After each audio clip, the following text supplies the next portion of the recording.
حضرت جناب سیدنا سری سختی رحمتullah علیہ فرماتے میرا دل سخت ہو گیا تھا، میں بڑا پریشان رہتا تھا۔ حضرت معروف کرخی رحمتullah علیہ کی بارگاہ میں کئی دفعہ عرض کی، میں نے کہا بابا میں اس کا کیا کروں، یہ سخت ہو گیا، مہینوں ہو گئے یہ اللہ کے خوف میں نہیں رویا، سالوں بیت گئے حضور کی نعت سن کے نہیں رویا، اب تو کتنا وقت گزر گیا ہے، اسے مدینے جانے کے لیے بھی رونا نہیں آتا، حضور یہ سخت ہو گیا ہے، کوئی رحمت کی نظر ہو، خشکی سی آ گئی ہے، عجیب سی میل چڑھ گئی ہے۔ فرماتے کئی دفعہ میں نے خواہش کا اظہار کیا۔ ایک دن نا عید کا دن تھا تو حضرت معروف کرخی نے ایک چھوٹا سا بچہ انگلی کے ساتھ لگایا ہوا تھا، تو حضرت آ رہے تھے، تو میں نے کہا حضور آپ کدھر سے آ رہے ہیں، یہ بچہ کون ہے؟ فرمانے لگے یتیم ہے۔ سارے بچے عید والے دن اخروٹ کے ساتھ کھیل رہے تھے، بیچارے کے پاس اخروٹ کوئی نہیں، تو حضور آپ کیا کریں گے؟ تو حضرت معروف کرخی کہنے لگے پیسے تو میرے پاس بھی کوئی نہیں اخروٹ خرید کے دینے کے، میں یہاں سے کھجوروں کی گٹھلیاں چنوں گا، وہ گٹھلیاں بازار میں بک جاتی ہیں، میں یہ گلیوں سے گٹھلیاں چنوں گا اور چن کے میں نے کہیں بیچوں گا، اور جب میں انہیں بیچوں گا تو پھر یتیم کے لیے 2-4 اخروٹ خریدنے کے قابل ہوں گا، پھر میں اسے اخروٹ خرید کے دوں گا۔ پتہ نہیں کہاں کی بات سنا رہا ہوں میں آپ کو، اور پتہ نہیں کہاں کا ذکر کر رہے ہیں بابا جی۔ بچہ یتیم ہے، بچے اخروٹ سے کھیل رہے تھے، اس کے پاس اخروٹ کوئی نہیں۔ بابا آج کا پیر تو معرفت کی بات کرتا ہے، تو یتیم کے لیے گٹھلیاں چننے چلا ہے۔ آج کا پیر تو کہتا ہے میں اے سی والے کمرے میں بیٹھ کے تمہیں بڑا عرش کے اعلیٰ کی بات بتاؤں گا، یتیم کے لیے گٹھلیاں چننا، مدرسے کے طلباء کی نوکری کرنا، یتیموں کا، غریبوں کا، ان مجبوروں کا خیال کرنا، یہ تو رواج ہی نہیں ہے آج کا۔ بابا تو کیا کہانی سنا رہا ہے؟ تو حضرت معروف کرخی کہنے لگے گٹھلیاں چنوں گا، پھر انہیں بیچوں گا، پھر جب کچھ پیسے ملیں گے نا تو میں اسے اخروٹ خرید کے دوں گا، اور فرمانے لگے جب یہ اخروٹ سے کھیل کر ہنسے گا نا تو اللہ میرے دل کو سکون عطا فرمائے گا۔ میں گٹھلیاں چننے جا رہا ہوں، میں مزدوری کرنے، تیری تلاش میں پھرا میں جنگل، پہاڑ اور دشت میں۔ تو حضرت سری سختی فرماتے ہیں میرے گھر میں پیسے تھے، میں نے کہا حضور اگر یہ نوکری مجھے مل جائے تو میں غلام جو ہوا، اگر مجھے دے دے یہ نوکری تو میں نہ کر لوں؟ فرمانے لگے تو کر لے۔ فرماتے میں اس یتیم کو پہلے گھر لے گیا، وہاں سے میں نے پیسے لیے، پھر بازار لے گیا، کپڑے خریدے، اس کے لیے ٹوپی خریدی، پھر میں نے اسے 2 کھجوریں کھلائیں، پھر اخروٹ خرید کے دیے۔ حضرت سیدنا معروف کرخی کہتے ہیں اس کو میں نے چیزیں دے کے نا، وہ بچہ تھا، بچے ہی ہوتے ہیں، میں نے جب اسے اخروٹ دیے تو وہ دوڑنے لگا، میں بھی ہلکا ہلکا پیچھے چلنے لگا۔ فرماتے ہیں وہ جا کے بچوں کے گروہ میں مل گیا،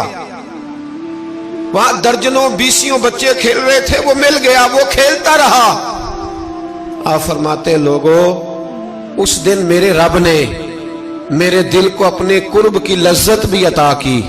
اور میرا دل تھا میرے سینے پر ساری رات، تھا میرے سینے میں میرا دل، پر ساری رات میرے نبی کے قدموں کا طواف کرتا رہا ہے۔ اب نہ لگ گیا ہے، پاک ہوئے تے پاک بھی ملدا ہے، اے بنا پاکوں پاک نہیں ملدا۔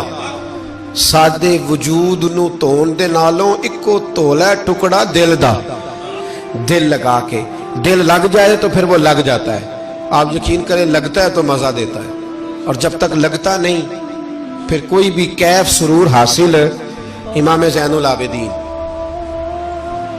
رضی اللہ تعالیٰ عنہ مولا علی شیر خدا کے پوتے، امام حسین کے صاحبزادے، سیدہ پاک کی پیاری نسل، امام زین العابدین گھر میں نماز پڑھ رہے تھے، غور کرنا بات پہ، گھر پہ نماز پڑھ رہے تھے، گھر میں آگ لگ گئی۔ جب آگ لگی ہے تو پھر شور بھی ہوتا ہے، کچھ لوگوں نے شور مچایا، آگ آگ آگ، دور دراز سے لوگ دوڑے، آپ کا ایک چھوٹا بچہ بھی پاس سویا ہوا ہے، آگ لگ گئی، شور ہو رہا، دور دراز سے لوگ پانی لے کے دوڑ رہے ہیں، آگ بجھائی جا رہی، امام صاحب نماز پڑھ رہے ہیں، حکم ہے کہ ایسی ایمرجنسی دیکھو تو نماز توڑ دو، پر اس کے لیے جو دیکھے ہی نہ، جسے سوجے ہی نہ ہو کیا رہا۔ امام زین العابدین پڑھتے رہے، نماز مکمل ہوئی تو آپ کی زوجہ کہنے لگی اللہ آپ پہ رحم کرے، گھر میں آگ لگ گئی تھی، سارا محلہ، سارا گاؤں، سارا شہر ٹوٹ پڑا، بچہ سویا ہوا تھا، آپ نے توجہ ہی نہیں کی۔ تو آپ فرمانے لگے ہلکی سی بن بناہٹ ہوئی تھی میرے کانوں میں، پر میں اللہ کی نماز پڑھ رہا تھا، پر میں اپنے رب کی، میں اس کی نماز پڑھ رہا تھا، تیرے عشق کی انتہا چاہتا، تیرے عشق کی انتہا چاہتا، تیرے عشق کی انتہا چاہتا، میری سادگی دیکھ کیا چاہتا ہوں، ذرا سا تو دل ہے مگر شوخ اتنا، وہی لن ترانی سنا چاہتا ہوں، مجھے کیا خبر ادھر کیا ہو رہا، ادھر میں تو اس کے ساتھ میرا تعلق تھا، میں تو اللہ کی بارگاہ میں حاضر تھا، مجھے کیا پتا۔ بی بی کہنے لگی آگ لگ گئی تھی، تو فرمانے لگے بھلی مانس چپ کر، تم دنیا کی آگ بجھا رہے تھے، میں جہنم کی آگ بجھا رہا تھا، تم لوگ اپنے شور میں تھے تو میں اپنے ذائقے میں۔ الذین ہم فی صلاتہم خاشعون، فرمایا یہ لوگ اپنی نمازوں میں عاجزی کر دل لگا کے کرتے ہیں جو کرتے ہیں۔ اور بڑی خوبصورت مثال ہے حضرت رومی نے لکھی ہے، بڑی مشہور بھی ہے۔ ایک نمازی نماز پڑھ رہا تھا، میری طرح کا نمازی، مجنوں اس کے آگے سے گزر گیا، لیلا کے گھر جا رہا، تو نمازی اتحیات پہ تھا، اتنی دیر میں اس نے بھی نماز مکمل کر لی، تو پیچھے سے جا کے مجنوں کا گریبان تھاما، کہنے لگا شرم نہیں آتی تجھے، مسئلے کا نہیں پتا، نمازی کے آگے سے نہیں گزرنا چاہیے؟ تو کہنے لگا یار معاف کر دو، مجنوں کہنے لگا معاف کر دو، غلطی ہو گئی، حالانکہ شہزادہ تھا، پر معافیاں کیوں مانگ رہا ہے؟ اس لیے کہ کسی سے دل جو لگ گیا ہے، عاجزی آ گئی، ان کے چل یار معاف کر دے، تیری مہربانی، نمازی ناراض نہ ہو جائے، نمازی بڑے ڈاڈے ہوتے ہیں، کئی دفعہ بڑے سخت ہوتے ہیں، نمازی تھا بڑا پکا، تو وہ کہنے لگا نہیں، نماز خراب کر دی تو نے، تجھے پتہ نہیں آگے سے نہیں گزرنا چاہیے، اور ویسے بھی زمانے کا رواج ہے جو معافی مانگ لے لوگ سمجھتے ہیں بزدل ہے، یہ بھی بڑا مسئلہ ہے، آپ تھوڑا سا کہہ دیں کہ جب دیکھی جائے گی جو ہوگی، لوگ سمجھتے ہیں نہیں ہے دم خم، معافی مانگ لے سامنے والا بگڑ جاتا ہے، الا ماشاءاللہ، لیکن اس کا مطلب یہ نہیں کہ ہم معذرت کرنی چھوڑ دیں، وہ اگر بری عادت پہ ہے تو ہم نے اپنی اچھی عادت کو قائم رکھنا ہے، تو کہا جناب معاف کر دے، تو نمازی کہنے لگا نہیں تجھے عقل نہیں ہے، نمازی کے آگے سے نہیں گزرنا چاہیے، پھر مجنوں نے بڑی بات کر دی، پھر ایک عاشق نے عاشقوں والا جملہ بولا، پھر ایک محبت کرنے والے نے بڑی بات کی، کہنے لگا یار نمازی میں تو معافی مانگ رہا ہوں تو نہیں دے رہا، چل ایک سوال کا جواب ہی دے دے کہ میں تو عورت کے عشق میں جا رہا تھا، مجھے تو نظر نہیں آیا کہ تو نماز پڑھ رہا ہے، میں تو بی بی کے عشق میں تھا، مجھے تو نظر نہیں آیا،